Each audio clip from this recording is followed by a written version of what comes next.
Seja bem-vindo ao devocional diário do Teologia 24 Horas.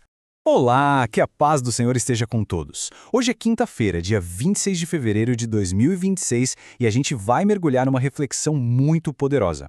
O material de hoje que recebemos do Teologia 24 Horas vem do pastor Francisco Miranda e trata de um assunto que mexe com todo mundo, a diferença entre encargo e posição. E para começar, vamos direto ao ponto com uma pergunta que vai fazer a gente pensar, viu? A sua função, o seu cargo, você enxerga isso como um troféu que precisa defender com unhas e dentes? Ou como um encargo, uma missão que Deus te deu para cumprir com fidelidade? Essa é a grande questão que vai guiar a nossa conversa hoje. Então, vamos lá, vamos aprofundar um pouco mais nisso. Sabe, muitas vezes, e isso acontece principalmente com quem está em alguma posição de liderança, surge uma pressão. Uma pressão que a gente nem vê direito. É aquela sensação de ameaça no ar que dá uma vontade de lutar para defender o nosso espaço. Mas como é que a gente percebe essa pressão? Olha, o material do Teologia 24 Horas é bem claro. Ele fala de uma ameaça silenciosa, uma disputa que não é declarada, sabe? É aquele clima pesado, um ambiente onde a nossa carne, a nossa natureza humana, parece que está gritando por uma briga, pedindo uma reação. É puro instinto, né? Aquele de proteger o nosso território, não importa como. Só que aqui é que está o pulo do gato, a grande virada de chave. Deus nos chama para uma mudança de perspectiva. É para a gente sair dessa mentalidade de defender uma posição e abraçar a mentalidade de cumprir um encargo. E o que isso quer dizer na prática? Vamos descobrir. Olha, a diferença é gritante. Quando a gente pensa em posição, a gente está pensando numa medalha no peito, num palco para aparecer, em status, e isso, não tem jeito, sempre vai gerar disputa. Agora, quando a gente olha pela ótica do encargo, a coisa muda completamente. Vira responsabilidade, vira serviço, vira mordomia e o ponto principal, vira fidelidade. É uma transformação total de mentalidade. E claro, a palavra de Deus confirma isso de um jeito fantástico. Lá em 1 Coríntios, capítulo 4, versículo 1, o apóstolo Paulo diz que nós devemos ser considerados ministros de Cristo, ou seja, servos, e dispenseiros dos mistérios de Deus. O que é um dispenseiro? É um administrador, alguém que cuida de algo que não é seu. A gente não é dono, a gente é cuidador. E aqui a gente chega num ponto central, presta atenção nisso. A maior ameaça ao nosso chamado não é externa, não vem de outras pessoas tentando tomar o nosso lugar. Não, ela vem de dentro.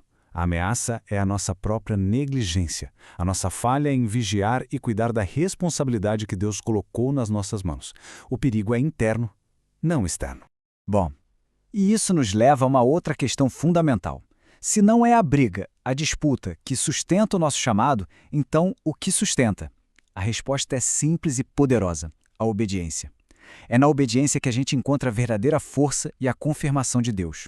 Aquele versículo de 1 Samuel, capítulo 15, é um pilar da nossa fé, né? Eis que o obedecer é melhor do que o sacrificar. Deus não está procurando grandes heróis, grandes atos de bravura feitos pela nossa vontade. O que ele realmente valoriza é um coração que ouve e obedece. Simples assim. E para a gente entender a profundidade disso, é legal olhar a origem da palavra. No hebraico, o termo é chamá. E chamar não é só ouvir com o ouvido, sabe? É ouvir já com a disposição de fazer, de cumprir o que foi dito. É um ouvir que já é o começo da ação. Já no grego, a palavra é ipakuou, que traz uma outra ideia junto. Significa literalmente ouvir sob uma autoridade. Isso fala de submissão voluntária, de se colocar debaixo daquilo que é justo. Então, juntando tudo, obediência é ouvir com a intenção de agir e com um espírito de submissão. E olha que interessante a consequência disso. É quase uma lei espiritual, onde a obediência a Deus diminui, a ambição pessoal cresce. Ela ocupa o espaço. Agora, onde a obediência é forte, é firme, a ambição egoísta, perde totalmente a força. Ok, tudo isso é muito bom na teoria, né? Mas e na prática? Como a gente aplica isso quando a pressão aperta de verdade? Então vamos ver agora uma ferramenta bem prática para nos ajudar a agir segundo a palavra, em vez de só reagir por instinto. É um modelo bem simples de lembrar. SAR. Situação, ação e resultado. Então vamos lá. A situação, eu sinto a minha função ameaçada. A carne está pedindo para eu reagir. A ação, em vez de entrar na briga, eu volto para o básico do meu encargo, o que é vigiar, servir e cuidar.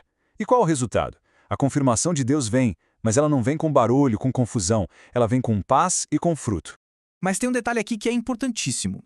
Essa nossa obediência, esse serviço, não pode vir acompanhado de reclamação. O apóstolo Paulo é bem direto, lá em Filipenses capítulo 2, fazei todas as coisas sem murmurações nem contendas. Porque, pensa bem, obedecer reclamando é como dar a Deus só as mãos que trabalham, enquanto o coração continua em rebeldia. Bom, e para a gente ir finalizando essa nossa reflexão de hoje, vamos selar esse compromisso no nosso coração. Vamos fazer isso com um momento de oração e recebendo a bênção apostólica. Mas antes da gente orar, eu quero deixar um convite. Comente aí embaixo, compartilhe como este devocional diário falou com você, principalmente se hoje ficou claro que é preciso trocar a reação da contenda pela decisão da fidelidade. E guarde essa frase do material que é muito forte: a cabeça age, a cauda reage. E se você quiser se aprofundar mais nesse assunto, é muito fácil. É só acessar gratuitamente o teologia24horas.com.br ou então baixar o nosso aplicativo.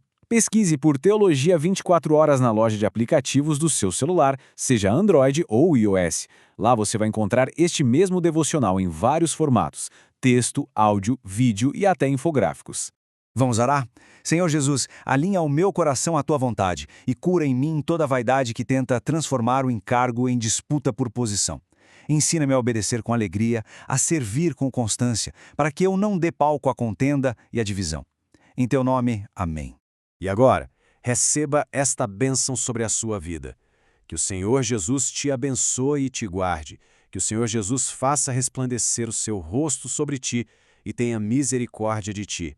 Que o Senhor Jesus sobre ti levante o seu rosto e te dê a paz. Amém. Teologia 24 Horas, um jeito inteligente de ensinar e aprender.